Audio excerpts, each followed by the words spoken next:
Before starting the Engage Forum 4, I would request we have Dr. Chiranjeevi Mitra, scientist from Calcutta, is with us. I will request sir to kindly lead us in the opening prayer, then we will proceed.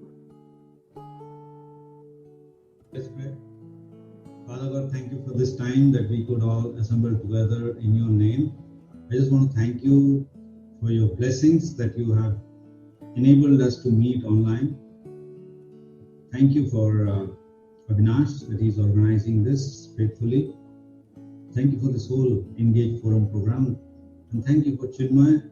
Bless him, Lord, as he is going to speak today. That the words of his mouth be the one that you will enable him to speak by the power of the Spirit. Bless all of us who are listening, and I pray that you would enable us with good understanding and help us to apply whatever we learn today. In Jesus Christ's mighty and precious name I pray.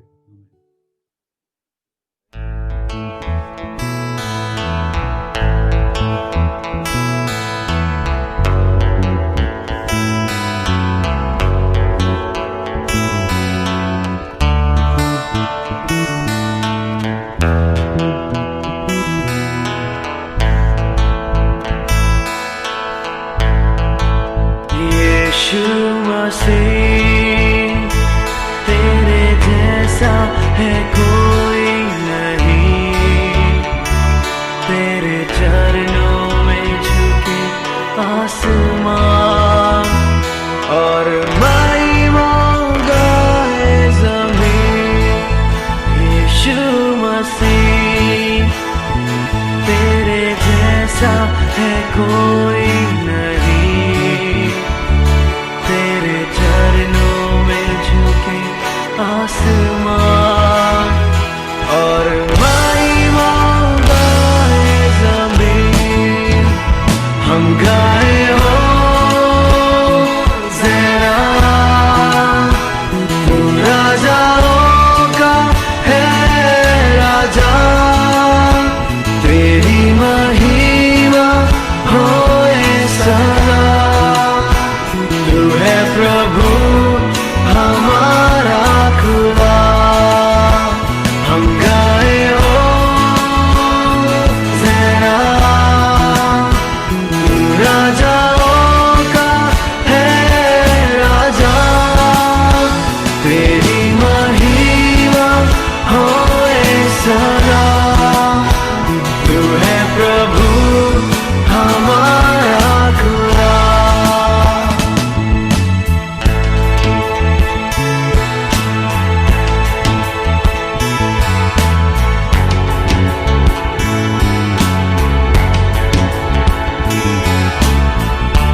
Engage Forum is all about equipping young people to give them more ideas, more encouragement to do the work of gospel creatively and to reach out especially to the elite and affluent young people who hail from the top families of India. So this is our vision, this is our burden, this is our objective conducting this Engage Forum. Reverend Sushanta Patra, he is from Calcutta, and those who know him, we know that he is in ministry. I think it's been 48 years. If I am not wrong, it's 48 years or more, even more than that. He is in ministry, and he is known globally for his unique way of looking at gospel and presenting gospel uniquely and bringing people to Christ. And internationally, he has been recognized. He is the founder of National Fellowship and also Destiny Ministry, and he is the former General Secretary of Indian Missions Association. So this is all about Uncle. Thank you so much for keeping our invitation and joining with us in the Engage Forum 4. We have here with us Mr. Chinmay Mudali from Bhubaneswar. So Mr. Chinmay Mudali, he was a corporate professional, but now he is into the real estate business. So he is a businessman and entrepreneur. But though his professional life is into business and all those things, but he is deeply passionate for gospel. His way of presenting gospel or his way of engaging people is very different, and the way he looks at church work and ministry is very different. And he is actively involved because of his passion for the gospel. He is actively involved with Union Church Bhubaneswar, Gideon's International, Destiny Ministry, and also with the Haggai Institute India. So thank you very much, Chinmay Bhai, for keeping our request. Now I will request our first guest, Reverend Sushanta Patra or Sushanta Uncle, to say a few words as a opening line or opening note to our participants in the forum. Honorable and loving participants, preaching the gospel and witnessing for the gospel and bringing someone to the fold of God is an eternal blessing. Mission is not an organization. It directly flows out of the heart of God to the heart of His children. And mission is all about fulfilling that heartbeat. So therefore, evangelism and witnessing to people in new and innovative way is not a destiny ministry or your or mine ministry. It is the heartbeat of God. And when we get engaged, we fulfill the heartbeat of God. And I praise God for all what you are doing and all what you can do along with your student life and professional life, what you can do to bring the gospel to the hearts of people. Very much, Uncle, for the beautiful opening line, a challenging one. I will request also our guest, Mr. Chinmay Mudali. Brother Chinmay, would you please give few words to our participants as an opening note?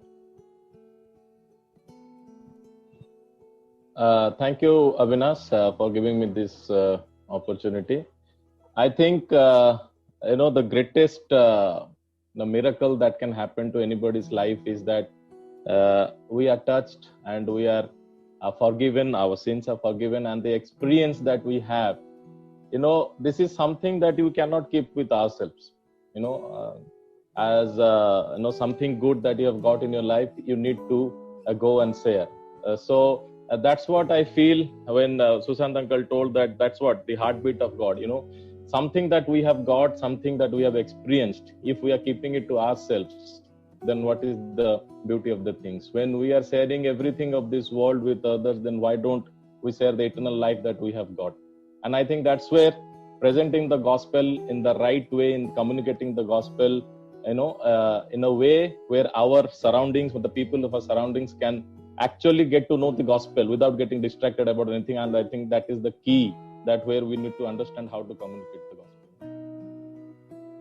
So, Uncle, I would like to ask you on behalf of the forum, why are you so sold out to the gospel?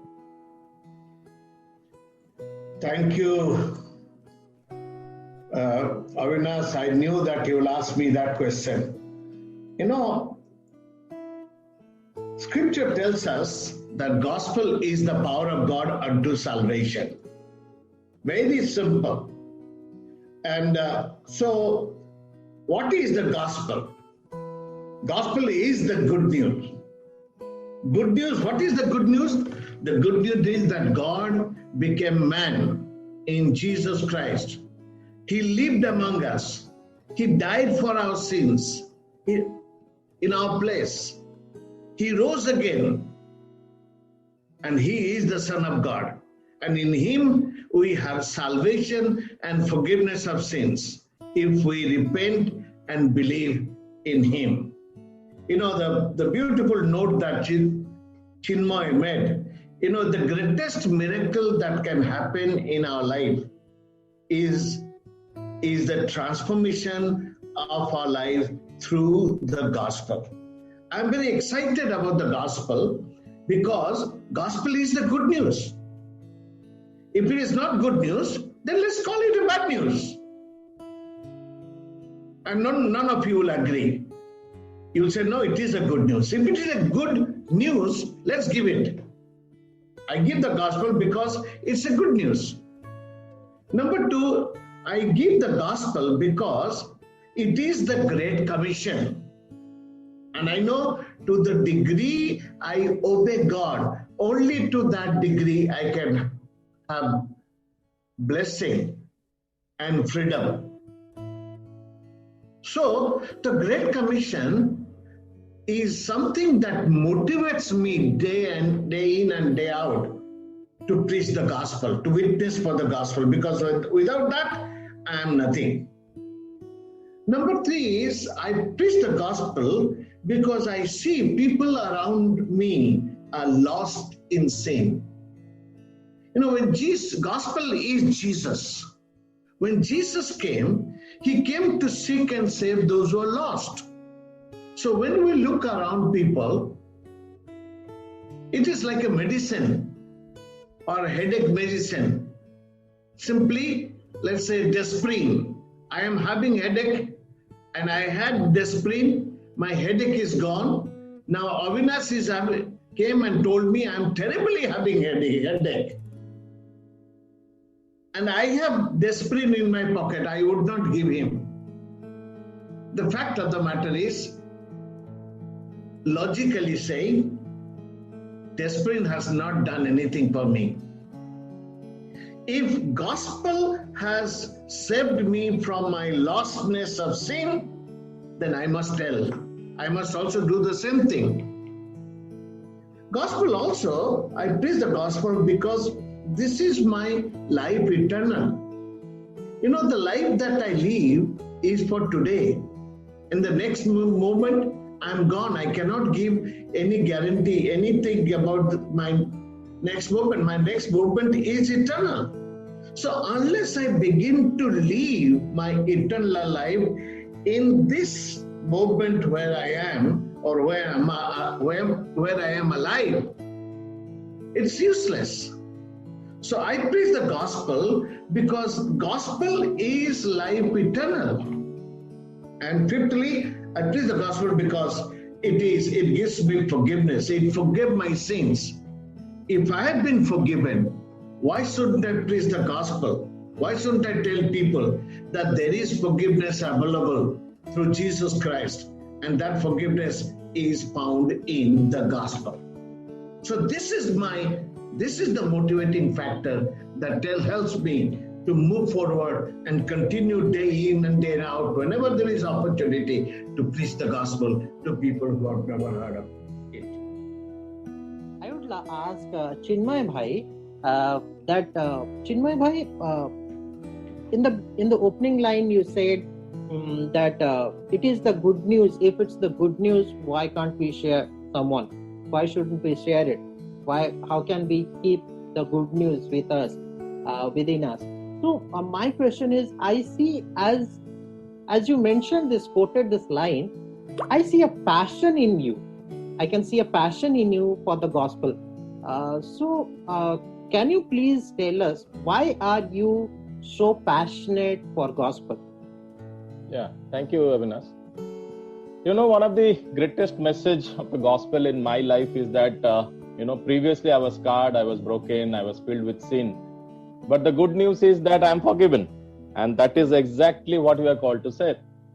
I have my background in sales and marketing. And the basic fundamental in marketing that we were taught is that you first experience the product. Before going and sharing or selling the product, you first experience the product. Once you experience the product, you know the benefit of the product. And when you know the benefit of the product, when you go and share, the passion automatically comes. Let me ask this question to the participants who are there. If I ask you that, how many of you have eaten Cadbury's chocolate? I guess all of us have eaten Cadbury's chocolate. And you know how it tastes, isn't it? So if I ask to share you the experience, will you be hesitant or you will be spontaneous and excited? If I just ask you, can you share how is Cadbury's chocolate? How did you feel? Every one of us will be very, very excited because every one of us has tasted. We know the taste, how much joy it gives when we take a Cadbury's chocolate, the taste and the feeling that it gives. We become excited because we have experienced the product. This is exactly what it is about the gospel. The same is with the gospel. My passion comes from the benefit that I have received because of the blood that Christ had given for me on the cross of Calvary. And one of the biggest benefit that I have received is the love of Christ that came into my life. That is the greatest benefit that we get. Earlier the thing is that we are just living for ourselves. But when we accept Christ as a personal savior, when our sins are forgiven, when we have a hope for the future, when we have eternal life, automatically the love of Christ comes into our heart. And if you see 2 Corinthians chapter 4, verses 14, it is written that same love always compels us.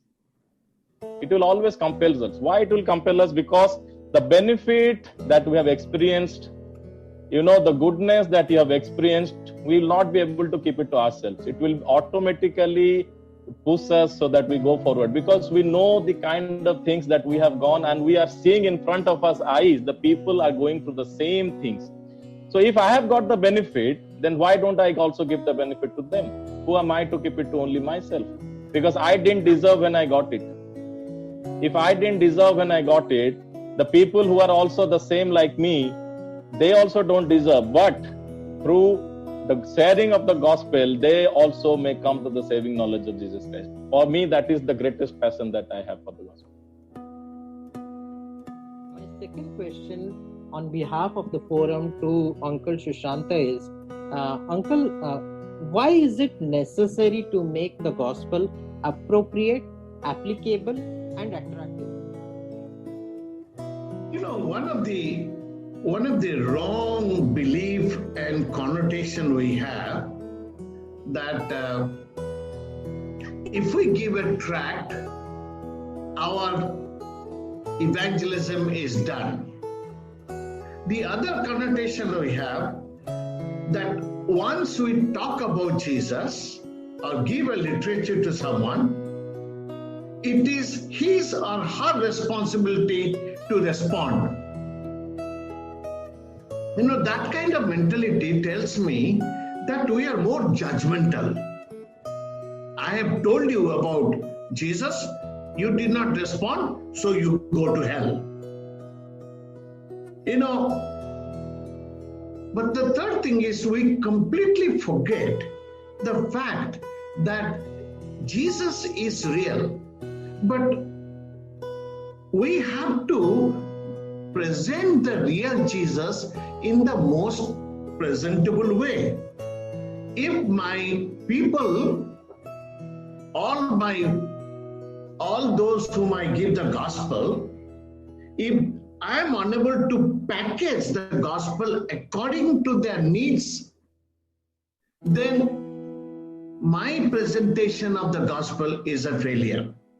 Now, why I do it? There are two things that I want to really put little emphasis on. Every human being, we talk about color blindness. People do not have color blindness. They are very colorful. They can identify color. So in professional talk, it is said, the first 2 minutes, what you say, if that makes any sense, that then your audience will listen to you, because their mind is very colorful. Number 2 is the people whom you are sharing the gospel, they are influenced by many other things. So that means they will not simply come to you and tell you, I'm a sinner, can you save me? No, because their inner needs are influenced. So the person whom I am sharing the gospel has colors in the mind, like color has many thoughts that is going down in the mind, and the person also is influenced by many other things. So therefore, I feel that there are 5 things that we need to remember of this influence. First is called the social aspect. The second one is called the religious aspect. The third one is called, what is my future? That's why we call a ministry called destiny. What is the destiny of my life? The fourth one is, every individual, they may not openly tell you, but there is a guilt aspect. Why did I do this? I shouldn't have done it. What would be the consequence to all what I have done in secret? Why this? Why? There is a guilt aspect. And finally, whether you like it or not, young people, especially Gen X from elite and affluent background, they suppress, they influence their spiritual hunger. There is a hunger that is there, sitting within them. And the other things influence their hunger. Now, what is the social aspect? The social aspect is, now, if I think about it, what will my society think? My family think? My father will think? What is the religious aspect? The religious aspect is the aspect of tradition. My forefathers, from the beginning till now, my forefathers have followed this tradition. Now Durga Puja, you ask the young people, they will all say, my forefathers have followed this tradition. Who am I to change? And then some will say, look, some will give themselves to this man-made philosophy. Remember, faith and believing are two different things. So, in the religious aspect, the young people like to believe something that is that's not unique, that's something philosophical. And then young people, Gen X, love to think logically. I have heard people who tell me, how logical it is for Jesus to forgive my sins or die for my sins, take the punishment of sins. Is it logical? And I like that kind of question, because that says that there is a religious hunger that is there. And above all, where do I go from here? What is my destiny? Is it all what I am for? Who am I? What am I for? What is the uniqueness of my being? And where am I going? What is my future destiny? These are some of the religious art. But one of the interesting thing I have seen in sharing the gospel is this whole guilt aspect. Guilt aspect. And this aspect simply gives me the freedom to go right into him and release him or her from the nostalgia of and bring him or her to freedom. How, the question they ask, how long am I going to be under this bondage of my guilt, things that I have done wrong? Are there any freedom available? If you look at this picture, just look at her. She's a very educated lady. And on the street, she's bowing down to an idol. Now, if you look at her face for, let's say, 2 minutes, I have done that one many times. What do you see? I don't know what you see, but I see a spiritual hunger. She is thinking, because of that hunger, when you are hungry, what do? You look for food. And in fact, if you're really starving, what happens? The food you never liked in your childhood, you eat also, because you have to fill your stomach. So there is a spiritual hunger aspect. And, all what it tells me to think differently. Think differently about individuals and, their spiritual hunger, their guilt, their future aspect. What will happen to me? Usually young people say, now suppose if I become a follower of Christ and I'm kicked out of my house, what will happen to me? So there is a fear of future. But I have to be religious because this is the demand. This is my family demands.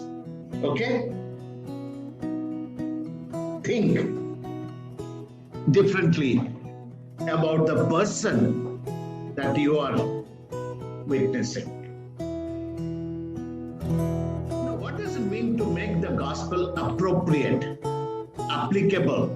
Appropriate means making appropriate in the social aspect of that person, in the religious aspect of this person, in the future consciousness of that person, the guilt that he carries, and the spiritual hunger that he or she has.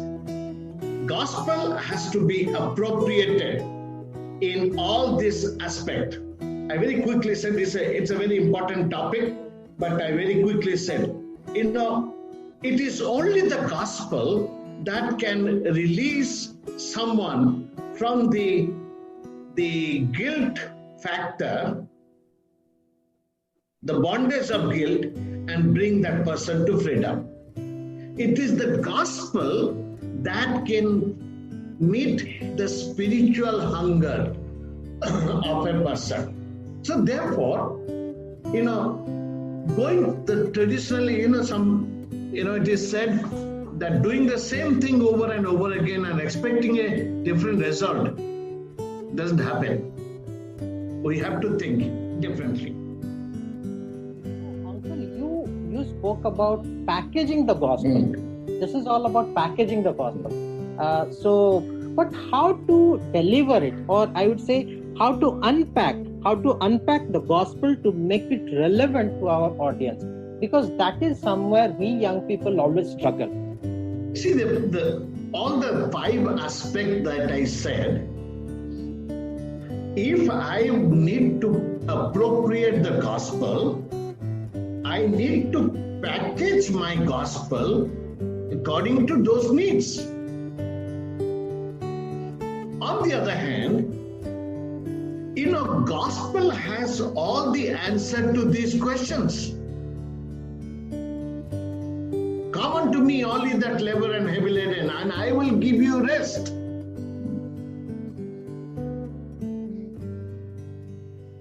So, I and you and me needs to understand where is this person? What is the status? Where is he? My audience, what are they thinking? And so, appropriating gospel means packaging the gospel according to the need. Now, unpackaging means, the message. Usually, young people ask question, how do I know what to say? Sometimes unpackaging, the opposite of unpackaging is, suppose somebody is in need of peace, and we have a tract, and we began to talk to them about love. It doesn't work. It doesn't work. It only works that I need to know in advance what is the person's need, and only gives the person. The simple answer is, suppose I like rice and fish fry. Now suppose you give me rice and mutton fry, I'll eat it. But what am I longing for? What is my need? My need is rice and fish. So the answer to the question is, does the gospel have the answer to all the human problem? The answer is yes. So usually I love to say this one. We have the answer. Jesus is the answer. But what is the question? And we don't want to know the question. So if you know the question and give the right gospel answer, and someone's life is transformed, just as Mr. Mudali said, the greatest miracle you perform through the gospel in the lives of people. So unpacking the gospel is knowing the gospel, what answer in the gospel will be appropriate to the needs of the person whom we are saving. On behalf of the forum, I would like to ask you, why do you think it's important to package the gospel? Yeah, thank you, Avinash. Let me again go back to my background in marketing. I mean, if you people have heard this person's name, Philip Kotler. Philip Kotler is known as the father of marketing, and he has proposed 4 P's of marketing. And the first P that he said is that you should have a product. If you want to go say something or to sell something, you need to have a product. In our case, the product is the gospel of Christ, the good news. And the second P that he proposed is that in order to sell that product, you need to have a price. That price has to be fixed. For the gospel of Christ, for the good news, the price is already paid and it is free for all. The third P that he proposed was the place. You have a product. You also know that this product is available to all, but where are you going to take the product? The Bible mandates that everywhere and everyone needs to hear the gospel of Christ. So for us, the place is everywhere. Wherever we stand, we need to share. And the fourth P that he proposed was the packaging.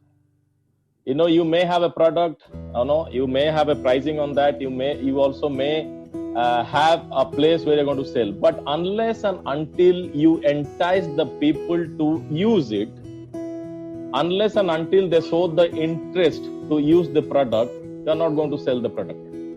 And that is where packaging plays such a big role. For me, the packaging of the gospel of Christ, for me, the best way to package is with cultural relevance.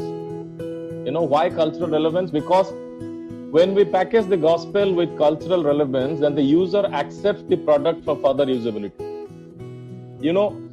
Let me give you an example. For example, a milk. Every one of us are buying milk. Milk can be delivered in a variety of containers. You can buy milk in a glass bottle. You can buy milk in a pouch. You can also purchase milk in a cardboard carton. Okay. The type of container is not important as long as the milk is pure. Okay. If the milk is pure, then your preference doesn't matter. You can purchase the milk, through a pouch or a glass bottle or a container, whatever it is. But the only condition the container become important is when the buyer has a strong personal preference for a particular type of container.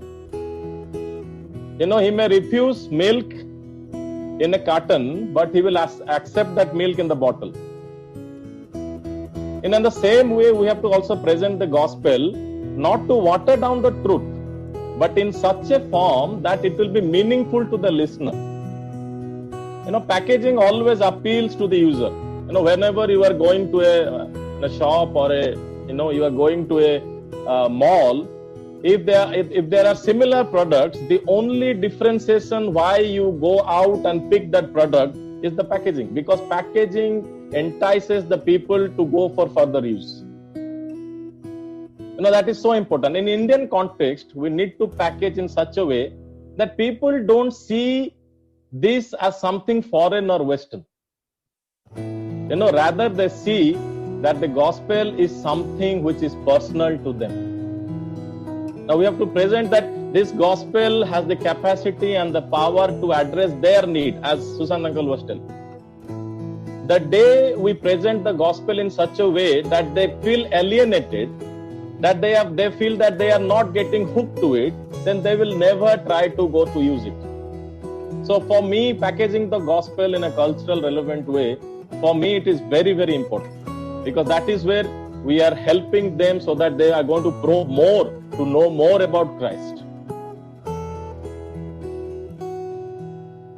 Very much for making it very clear to us how important it is to present the gospel with cultural sensitivity. So Chinmay Bhai, my last question to you is, can you please share with us one of your experiences how packaging the gospel played a vital role for you in leading people to Christ? So This is my question to you. Yeah, let me share my experience. Last year December, I decided that we will conduct a Christmas get-together in my residential colony where I live. Our colony is basically a gated community, and it consists of more than 70 houses. Most of the people who stays in our colony or in our gated community are government officials, businessmen, politicians, engineers. Basically belong to the elite class of people. And we are living in that colony for the last 15 years, and we have a good relationship with almost all who are staying. Along with us, 3 other Christian families are also residing in that same complex, and together we decided that we are going to name the program The Joy of Christmas. From the beginning it was decided that we are going to present the gospel with a cultural relevance, so that the content of the gospel is not hindered. But people should focus on the milk. They should focus on the milk, and they should not get, hindered in any way. So the first thing that we did is that we decided to conduct the program in Odia. That was the first condition. We thought that though every one of the people who are going to attend are all educated people, they are all high-class people, but we thought that we are going to stick to our mother tongue and we are going to conduct the program in Odia. Secondly, we thought that we are not going to decorate with Christmas tree or Christmas father, because the focus has to be the message of Christmas. Okay, let's not distract people, because whenever Christmas comes, when we have an opportunity to present Christ, when we are talking about Christ, they are asking about Christmas father. Okay, so we thought nothing like that. We are not going to decorate with Christmas tree. We are not going to bring any Christmas father. We are going to focus on the message of the Christmas.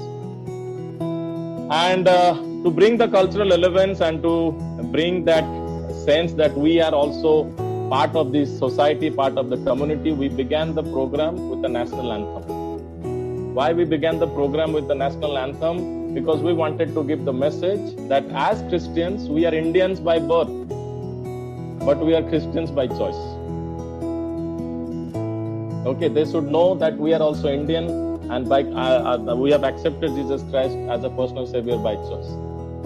And the most interesting fact was that we started the program with a welcome dance, and we welcomed the guest with the Odissi dance performance. And the Odissi dance performance was done on a Odia song, Aso Ke Aso Dekhibo Parago. It was an welcome song, and the song, it basically talks about the birth of Christ, but we presented that song with an Odissi dance. This culturally accepted way of presenting the Christmas message was highly appreciated, and from the beginning we could feel and could see that the guests were relaxed as they felt that they are in their own environment. They never felt that they are something outside. Their brain, their eyes, their ears, now they are focused, because they are thinking that, okay, this is nothing separate, this is nothing new that we are going to listen. We are in our own environment, we are going to listen.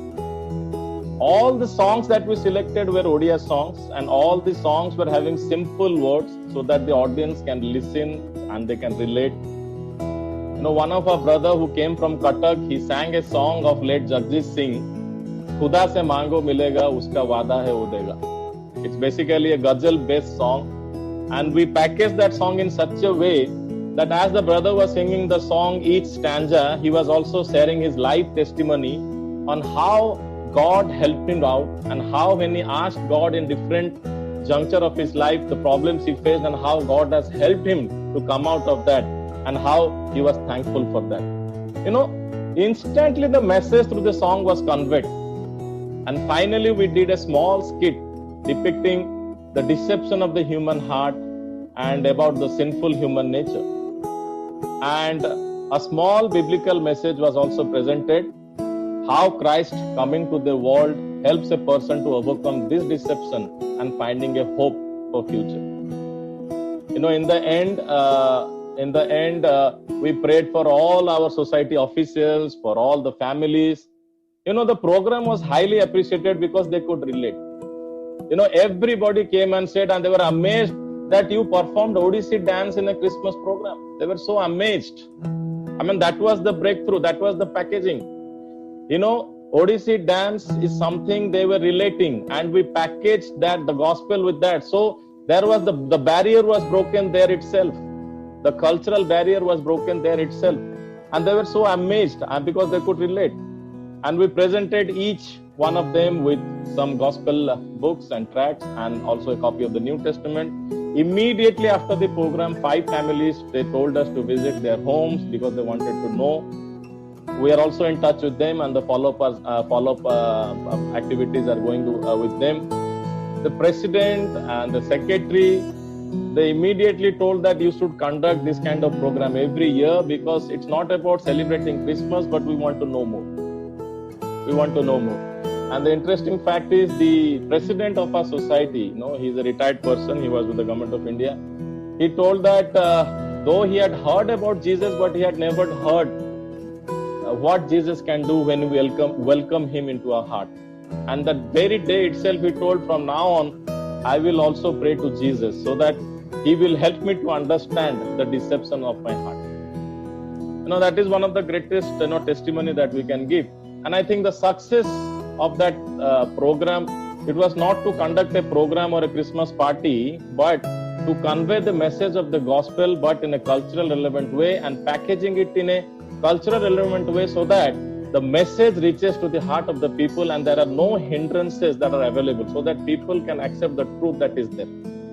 And that is my experience of how successfully it was conducted. Thank you. You know what Chinmay was telling and what I am saying is begin to think differently.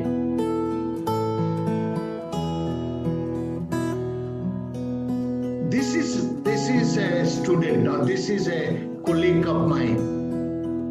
Don't simply go and boom, boom, boom, boom, boom, boom, give the gospel. If you want to, what is culturally sensitive means so that he or she will not be offended. And think differently.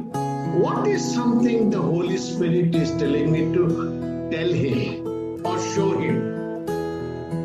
You know, on your screen you see a picture. Now, as you look at this picture, what do you see here? Some will say, I see that this man is trying to protect these 6 goldfish. Some will say, no, this man is opposing. You know, when you think differently, you maybe, let's say, take this picture and so to sort of look at this, tell me though, what is this picture about? And then you start thinking as to how to bring the gospel. What is this picture? Think differently.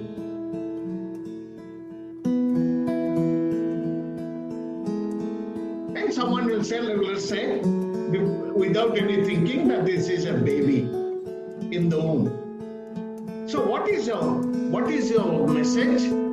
You and me were also in the womb. And we have been in the womb with a purpose, with a plan. Look at this picture. What do we see? Someone will say, no, it is a handshake.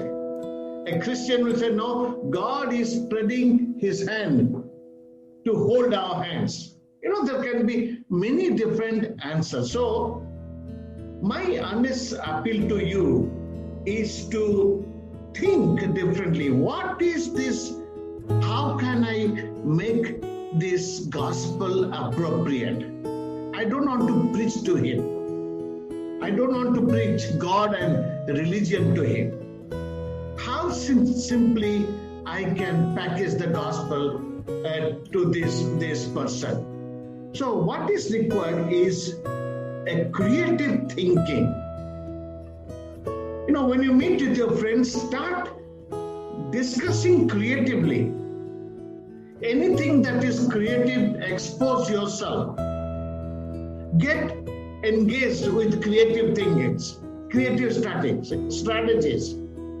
Now, when Chinmay organized this program, all what he shared with us is a creative strategy.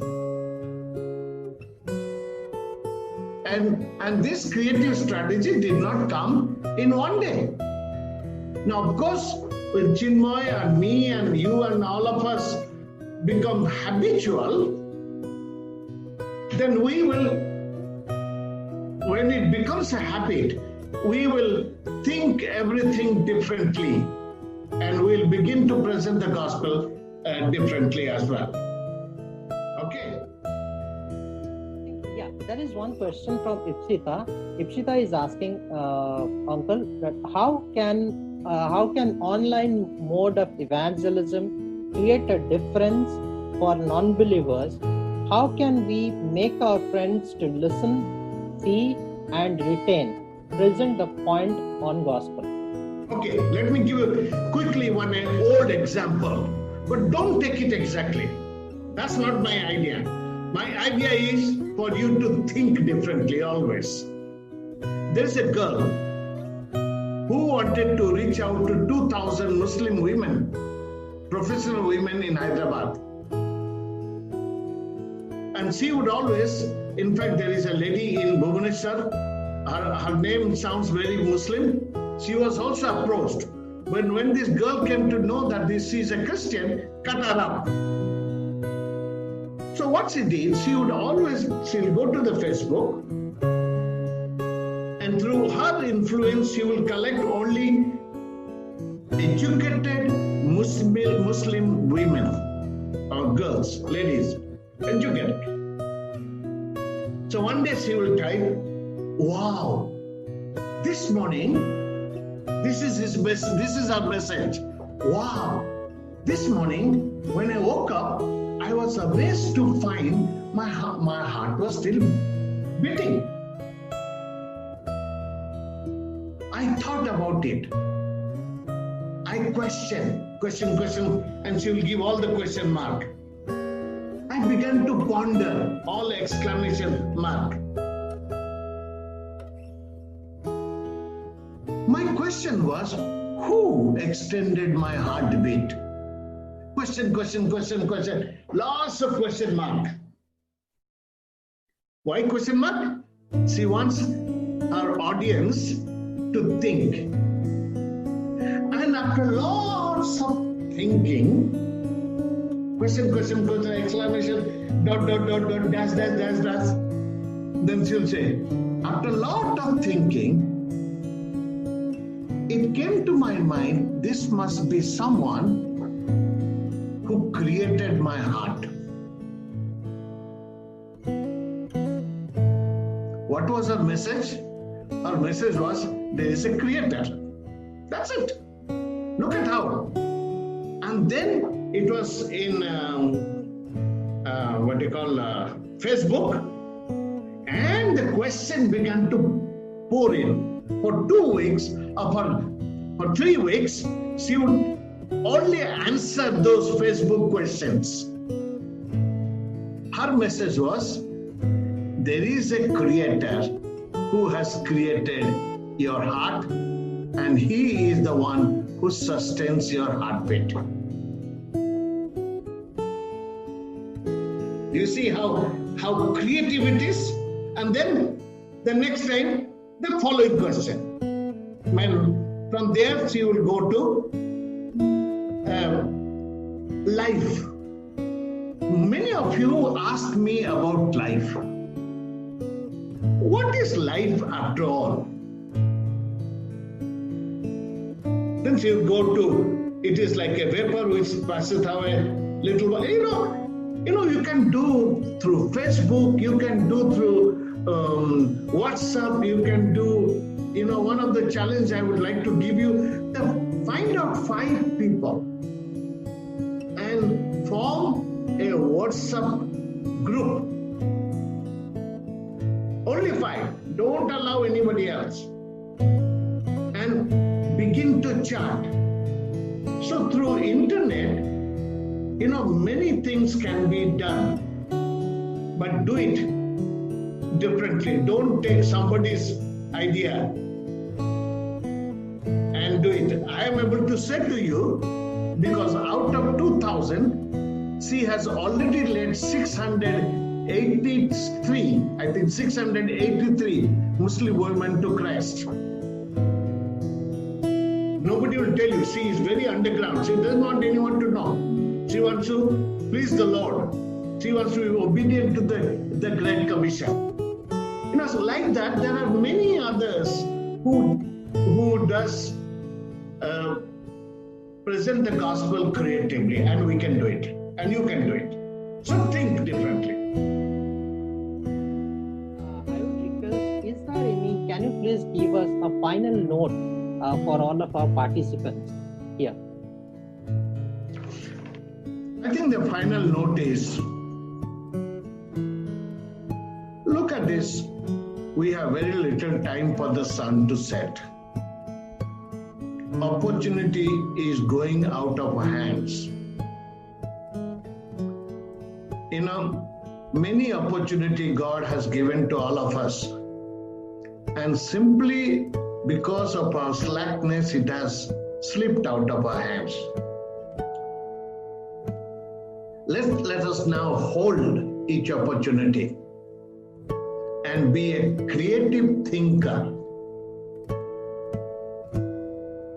And let's prayerfully, the blessed Holy Spirit, what is his job? His work is to reveal the things that are hidden. So the person whom you want to share the gospel, the hidden needs that I shared with you, the guilt, the hunger, the blessed Holy Spirit is always prepared to reveal them to us. He is always prepared to reveal them to us. And so therefore, let's think differently. Whatever, if you don't have any new ideas and you want new ideas, you connect with Avinash. And let's do everything possible under the sun to creatively discover new ideas as to how to share the gospel more effectively and create an impact. Remember, Chinmay was telling about creating an impact. I was also in that meeting. And the president came running. He said, look, I know Ram, I know Sita, I know this one. I have read Ramayana, I have this one. But I never thought, never heard that Jesus can change my heart situation. I said, wow, what an impact. So the fact of the matter is, you can make a difference. Think differently. Ask the Lord of God, Holy Spirit, to reveal to you the inner needs of people around you and make the gospel appropriate. And you will experience many miracles around you, miracles of transformed life around you. And then that will be the most glorious day for you. You can do it. You can do it. So think differently. Wow, what a great assurance that we can do it. Thank you very much, Uncle, once again for giving us time. And Chinmay Bhai, thank you very much for giving us time.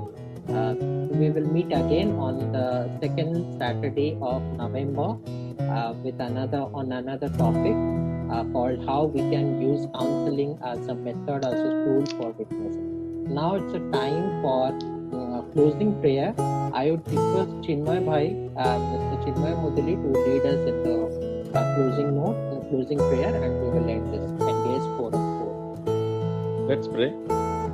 Father God, we thank you and praise you, Lord, for this wonderful time that you have given us, Lord Father. Thank you for the forum. Thank you for the discussions that we have about the Lord Father.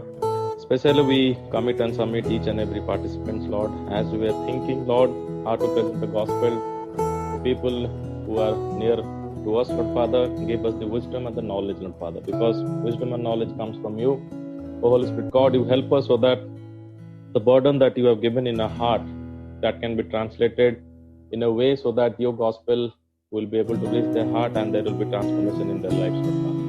Lord, we especially pray you bless Avinash and Sushant Uncle and all who are behind this initiative, and also all the participants who have joined. Lord Father, you help each one of us, Lord Father, to think differently, to think creatively, and at the same time, Lord Father, to take each opportunity that is being presented before us. As the time is running short, Lord Father, help us, Lord Father, that the need is huge, Lord Father. As we look around, the people, Lord Father, our circle, our friends, our relatives, and our neighbors, Lord Father, the need is huge. Help us, Lord, to respond to the call of the Holy Spirit and not to just keep the good news to us, Lord Father. Help us not to only go to heaven, Lord Father, and be satisfied that we are saved and we are going to heaven, Lord Father, but give us the burden so that not only that we are going to heaven, Lord Father, but we are going to take people to heaven, Lord Father. Help us, Lord Father, give us the burden, the vision, and Lord Father, and the guidance of the Holy Spirit so that your name will be glorified. We ask this in the name of our Lord and Savior Jesus.